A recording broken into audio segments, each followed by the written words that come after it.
बिस्मिल्लाहिमिनश्शैतानिर्रजीम बिस्मिल्लाहिर्रहमानिर्रहीम। अस्सलामु अलैकुम वरहमतुल्लाहि वबरकातुहू। मुमिनीन, जैसे कि माह रमज़ान मुबारक का महीना चल रहा है, बाबरकत वाला महीना है और फ़जीलतों वाला महीना है। अल्लाह बिहक़ मोहम्मद वाले मोहम्मद हम सब को इस महीने में ज़्यादा से ज़्यादा इबादत करने की तौफ़ीक़ अता फ़रमाए। मुमिनीन, जैसे कि हम आप तमाम मुमिनीन की खिदमत में रोज़ेदार के अहकाम जनाबत के सिलसिले में हम आप तमाम मुमिनीन की खिदमत में पेश कर रहे हैं।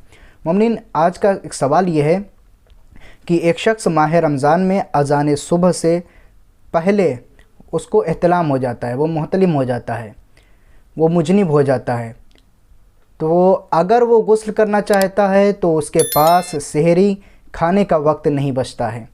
ऐसी सूरत में उसकी क्या ज़िम्मेदारी है? मसलन एक शख्स है, वो अज़ान सुबह से पहले मुजनिब हो गया और अगर वो गुस्ल करना चाह रहा है तो सहरी का वक्त निकल जाएगा, तो ऐसी सूरत में क्या हुक्म है? इसके बारे में तमाम मराजा कराम फरमाते हैं कि अगर बग़ैर सहरी खाए रोज़ा रख सकता हो तो उसे गुस्ल करना चाहिए, और अगर बग़ैर उसके रोज़ा नहीं रख सकता हो तो और ज़रर और नुकसान का उसे खौफ हो तो उसे सहरी खाना चाहिए और अज़ान से पहले तयम्मुम करना चाहिए, और तयम्मुम करके फिर उसके बाद मुमिनीन ये फरमाया गया है कि आप नमाज़ पढ़ सकते हैं। अगर आप भी हमसे अपना कोई सवाल करना चाहते हैं तो हमारे कमेंट बॉक्स के ज़रिए से अपना सवाल कर सकते हैं।